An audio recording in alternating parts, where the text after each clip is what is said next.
Hi, I'm Jenna and I'm 40 years old. I've been through a lot with my in-laws mistreating me like many other women have. But my experience is unique because I found a way to stand up for myself. I want to share my story to help others facing similar struggles. It all began when my husband told me, "I have something important to tell you." "What's wrong, honey? Is everything all right?" "No, I'm scared. I saw my mom and sister do something really bad." "What? What did they do?" "I finally understand. I don't think these women have your best interests at heart, and I'm truly sorry for not believing you before." Micah was talking about all the times when Gladys and Hannah, my mother-in-law and sister-in-law, treated me unfairly.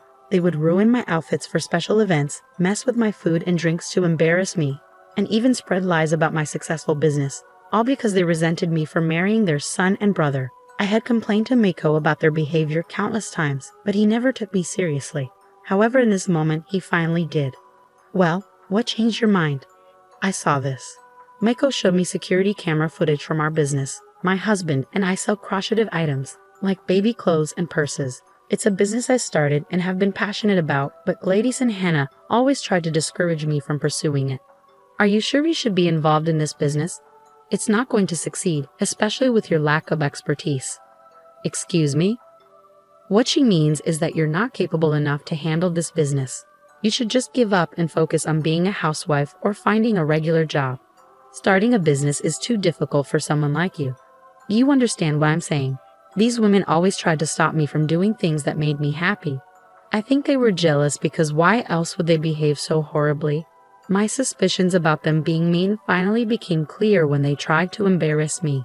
Even when I showed my ruined dress to my husband, begged him to taste my tampered food, and proved their lies about my business, he didn't believe me. He had to see it for himself. And finally he did. The video Micah showed me was shocking. I couldn't believe people would do something so terrible. In the video, we could see two masked women, one taller and one shorter, vandalizing our building with spray paint. Take a closer look. Notice the lady with the necklace. I looked closer, and it seemed like Gladys' unique necklace that Micah brought her from Fiji. I understand now. Who else could it be? They look so similar. I believe you now. Tears welled up in my eyes. I felt both angry and hurt because it took him so long to believe me, but I also felt relieved that someone finally understood my struggles. I didn't want to tell him about this because they were his family. I couldn't just speak badly about them or take them to court for the damage they caused. But I did want to get back at them, and I had been thinking about how to do it for a long time. Suddenly, Micah's phone rang, and it was Hannah. "Speak of the devil, right?" He answered and talked to her for a bit. When he hung up, he said, "So Hannah just told me that Uncle Peter is back from his trip, and Mom wants to have a big family gathering since a lot of people are home for the summer." "Okay, when? This weekend?" "Are you going to talk to them about what we saw in the video?" "I want to, but it's hard for me. They're my mother and my sister, you know. But if you want to confront them, I'll support you in any way I can." The weekend arrived and Micah and I got to Gladys' house early to help prepare for the big family gathering. Uncle Peter was everyone's favorite, so his return after a long absence would be a special occasion. When we arrived, I noticed that both Hannah and Gladys' attitudes changed from happy and smiling to jealousy and disgust. "Oh, you two are here early." "Yeah, Mom, we wanted to lend a hand. We know there will be a lot of guests today." "Aren't you sweet? We're happy to help." As I spoke, Hannah and Gladys both turned their gaze toward me, giving me looks as if I had done something wrong. But they couldn't prove it yet. "Oh, Jenna, it's awful that your lovely business was vandalized like that. I saw it on my way here. Such a tragedy." "Absolutely dreadful, indeed. Even a child could sense that these women were up to something sneaky.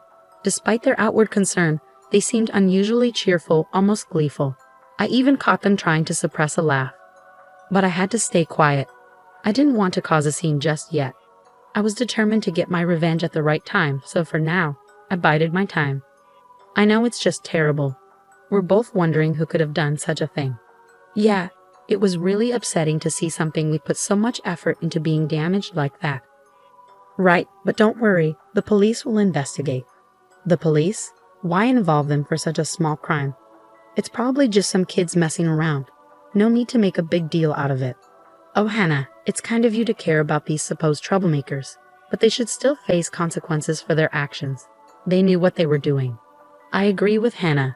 We all did silly things as teenagers. Let's not dwell on it. Come on, let's focus on getting everything ready for the party. I could sense that they were nervous, trying to brush off the whole incident after asking so many questions about it. Micah and I exchanged a knowing glance and joined in to help with the party preparations. We spent the whole morning and early afternoon setting up, cooking, and cleaning. By 3 p.m., family members started arriving for the reunion. After finishing our tasks and relaxing a bit, Micah pulled me aside. I have something for you. It's a hidden microphone. I want you to wear it. What? Why? What's going on? I'm not strong enough to confront my mother or sister. I'm sorry I'm not as assertive as you want me to be, but maybe this is better. If you expose them, you'll get all the credit. You've always been stronger than me. Wear the mic and approach them. You might uncover something and get justice. I won't stop you. I appreciated Micah's support, even though I wished he would be more confrontational. With that, I put on the mic, hit record, and went to find those two troublemakers. I finally found them talking in the kitchen, deep in a heated discussion. Before I entered, I listened at the door to hear what they were saying. She's on to us, Mom. Did you see the way she looked at us? Stop it, Hannah. You're overreacting. She doesn't know it was us. I swear, Mom, she knows everything. Okay, calm down. Even if she suspects something, what can she do? Micah loves us, and she loves Micah. If she did find out, she'd probably tell him. And then Micah would just brush it off, saying she's imagining things. That's what's been working for us so far, hasn't it? What do you mean?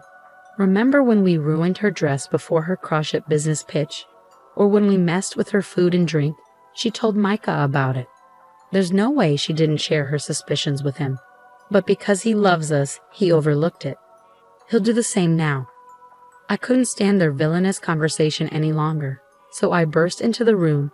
Even though I'd been recording everything, I was worried the microphone hadn't picked up enough evidence. I needed to get closer to gather more proof against them for my revenge. Hey, you two, Uncle Peter will be here soon. Do you need help with anything else? Jenna, you scared us. Yes, Jenna, I have a weak heart. Don't startle me like that again. Apparently not weak enough. What did you just say? Oh, it's nothing. Just that you seem pretty energetic for someone your age. Energetic? How so? Well, I could have sworn I saw you doing something active recently. Maybe it was a dream, but I remember seeing you in black clothes, wearing a mask. They paused for a moment, catching on to what I was implying. Bingo. Yeah, I think you were up to something quite serious. What exactly are you implying? I think you know exactly what I mean, Gladys said, closing the door for a more private conversation. What are you trying to suggest? Hannah asked. I'm not trying to suggest anything. Well, we have no idea what you're talking about, so stop now. I'm not sure. Honestly, I think I might have also seen someone else with their face covered, along with the other person doing something illegal. What a shame. I hope they catch those criminals soon. Anyway, Mom, I think we should leave now. Not so fast, Hannah. I want you both to see something. What's that? I then showed them the video footage that Micah had shown me. Oh, you caught the vandals. Well, now that we know who they are, there's no need to look into it any further. Let's just drop the issue. Jenna, you're being unbearable with this. Vandalism happens to other buildings too, you know. Yeah, Jenna, just move on. It's not worth all this fuss. Actually, ladies, I think it is a big deal. I found something interesting in this video. Take a closer look. Both of them leaned in and zoomed in on the phone screen to see what I was talking about. The horror and shock on their faces confirmed all my suspicions. They were the ones who had vandalized my building. I knew it, Mom. Quiet, this doesn't prove anything. Who else has this necklace, ladies? I can't handle it anymore. Okay, it was us. Hannah, don't you dare say another word. Well, Mom, she's figured it out. I don't know what you want me to say. Yes, Jenna, we did it. We damaged your business. But what are you going to do about it? Yeah, Jenna, there's nothing you can do in this situation. We know that Micah cares more about us than he does about you. So even if you try to take action, he won't punish us because he loves us. He really does love you guys, and he probably won't do anything. But sweetie, why do you think I won't? Do you think I'm afraid of you too? You mess with my business, which is like my child. I won't let you off the hook. Gladys and Hannah both tried to grab the phone from me, but thankfully I was faster and managed to escape. Come back here, you foolish girl. Even if you grab the phone, the data's already backed up, so there's no point in fighting me unless you want to worsen your already weak heart. Don't you dare provoke my mom. Do you think you're funny? Do you think you're clever? Give us the data now, or else I'll... What? Huh. What will you do? I'll hurt you in ways you never imagined. Oh, I'm shaking in my boots. Please don't hurt me. You cheeky little thing. We were running around the kitchen until I finally opened the door. It's a good thing I did because right outside was Micah. Help. Your mom and sister are acting crazy. I came to tell you that Uncle Peter is here. What's happening? I'll tell you what's happening. Your wife is falsely accusing us of damaging her business, and she's threatening us. That's not true. Tell them, Micah. There was silence. Micah looked upset, struggling to speak clearly. I know you're not used to arguing with your mom and sister, or arguing at all for that matter, but I need you to stand up for me, your wife, right now. Please. Still, there was silence, and Micah looked dejected. I felt a pang of disappointment. You see, honey, Micah will always side with us, not you. He loves us more. Now that's not fair. I love you all equally. You're all important to me, which makes it tough to decide. Decide what? Why not choose honesty? We both know it. You're the one who showed me the footage. What, Micah? Why would you do that? Because it's my business too, and what you did was wrong. Not just this incident, but all the other times you've hurt my wife. You need to stop, please. We'll forgive you. Speak for yourself. I'm still going to press charges. Not while I'm here. Just then, Uncle Peter, our respected guest of honor, walked in. He seemed happy but also worried because we were all here while everyone else was waiting for the celebrations to start.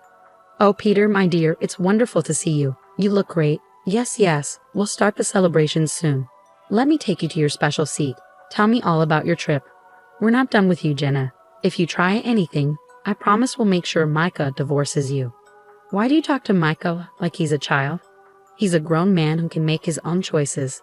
He wouldn't divorce me just because you tell him to, right, honey? You see, he hesitated, dropping his head for the second time in 5 minutes. I really did date a wasp. I stormed off angrily and went to the big dining table where about 30 people were sitting. I sat down, seething but trying to stay calm. Soon after, Micah and Hannah joined me. But I stayed quiet, even though Micah seemed like he wanted to say something. I was too angry at him. Eventually, Gladys and Uncle Peter arrived, and we all celebrated. Despite the uncomfortable fight earlier, the festivities began. While we were eating, my anger boiled inside me, and I couldn't hold it in any longer. Attention, everyone. I have something important to say. There are 2 people here who have always hated me, who tried to make my life miserable. Some of you might already know, but I'll make sure you all understand. I played the recording from our earlier argument for everyone to hear. People gasped and looked shocked at what they were hearing.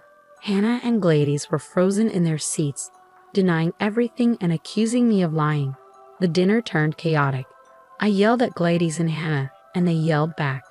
The other adults at the table tried to figure out what was happening. Micah, as usual, stayed silent. That is, until he heard sirens, and then everyone went quiet. The police were on their way to the house. What have you done, you wretch? I'll get you. I didn't do anything. I did. I'm the one who called thee. Mom, Hannah, you need to face the consequences for what you've done. I called the police on you, and they have a warrant for your arrest, because I secretly recorded the conversation that Jenna played for everyone. We've all seen how Mom and Hannah treat Jenna, but none of us said anything, especially me. Jenna is my wife, and from now on, I'm standing by her side because she's been proven right. Mom, Hannah, please cooperate. At that moment, the police entered the house and arrested Gladys, who cursed and yelled as she was taken away. Hannah tried to run but was caught by the police. Both women were embarrassed as they were dragged out of the house. They glared at me, calling me names, and at Micah, accusing him of betrayal. After Hannah and Gladys left, the night continued, albeit a bit awkwardly. We all opened up about how toxic they were. Even Uncle Peter joked that he'd rather be in prison than be around them. We laughed and enjoyed the rest of the family reunion without them. Throughout the night, some family members received calls from a local jail. Knowing it was Hannah and Gladys, some answered and told them they needed to learn a lesson. Others pretended the network was down, and many simply refused to take the calls. Micah and I grew closer after he supported me by calling the police. Hannah and Gladys paid a fine for the damages and are out of jail, but their egos took a hit. When we see them now, they look ashamed and afraid instead of jealous and disgusted, which suits me fine. Revenge has never felt so satisfying.